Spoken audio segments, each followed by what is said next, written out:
Assalamualaikum warahmatullahi wabarakatuh. Waalaikumsalam. Selamat pagi, para hadirin dan rekan-rekan yang telah hadir di webinar Indonesia Livestock Club edisi ke-11 yang berjudul Menuju Kemandirian Pangan Protein Hewani. Masuki ke materi yang pertama atau narasumber pertama pada webinar kali ini telah hadir di tengah-tengah kita Ibu Vini Murfiani. Ada beberapa kegiatan yang bisa kita sampaikan di sini dan kita bisa lihat gambarannya seperti inilah untuk arah kebijakan program dan target pengembangan peternakan di 2021. Kalau tanpa ada gerakan, kita hanya ngomong-ngomong saja, enggak bermakna. Ya. Karena kemandirian pangan itu akan tercipta kalau kita ada sebuah gerakan. Setidaknya ada 5 gerakan yang harus dilakukan. Yang pertama, panglimanya adalah tetap komitmen politik. Dengan ketahanan pangan ini, kita harus berubah. Yang asalnya jadi budidaya base, jadi asalnya kita berbicara peternakan itu adalah budidaya, tapi menjadi pemain global value chain.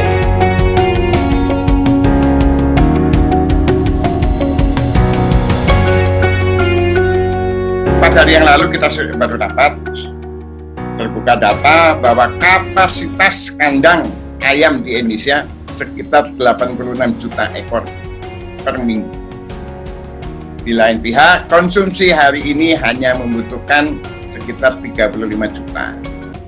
Dalam situasi normal, kita butuh ayam 60 juta ekor per minggu. Artinya ada kelebihan kapasitas kandang sekitar 20 juta.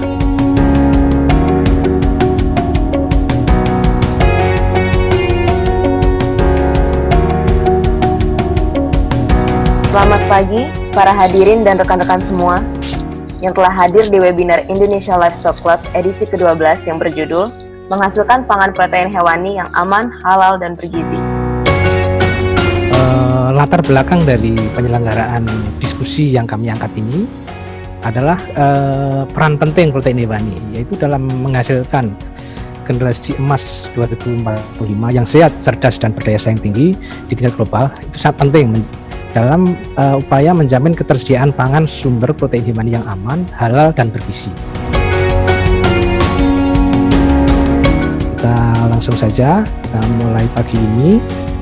Narasumber kita yang pertama adalah Ibu Direktur PMPU, Ibu Dewi Prawitasari. Monggo Ibu, langsung untuk waktu presentasi kurang lebih 20 menit Ibu.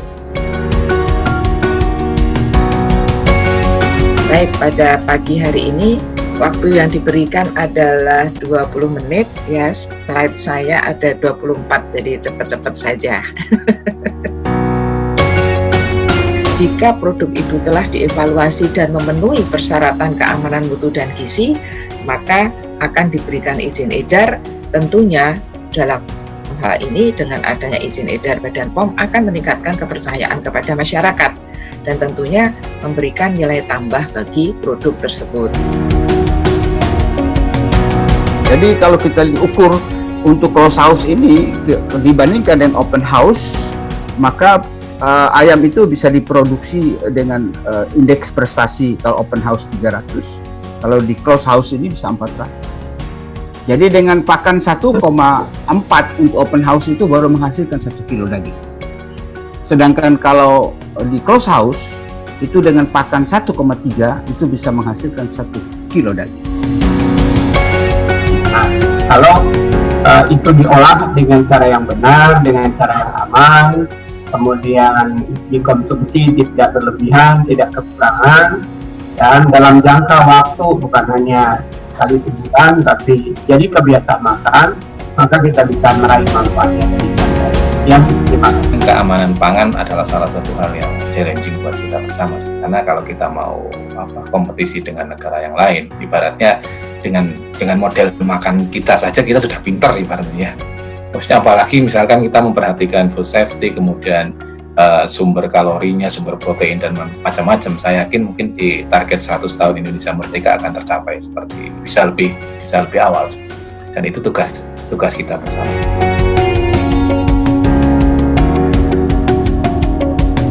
Pada kesempatan kali ini, ILC edisi ke-13 ini mengangkat tema menjaga keamanan pangan protein hewani. Dan Bapak Ibu sekalian, acara ini adalah trilogi ILC dalam rangka kampanye gizi protein hewani menyongsong dalam rangka Hari Pangan Sedunia yang ke-40 yang dirayakan puncaknya pada 16 Oktober lalu.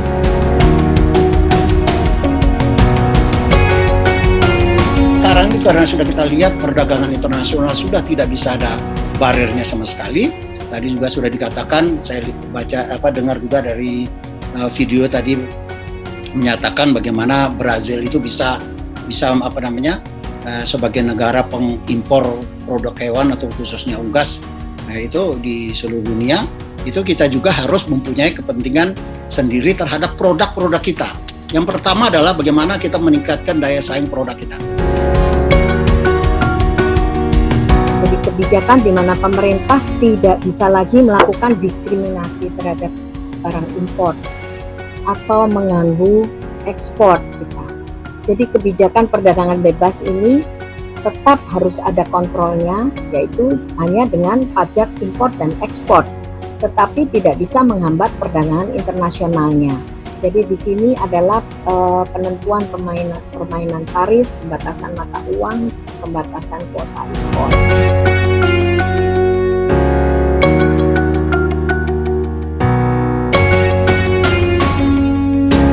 Saya sarankan semua pelaku usaha, ya, tolong peraturan-peraturan yang diwajibkan, ya, yang diwajibkan secara hukum itu dilaksanakan, ya.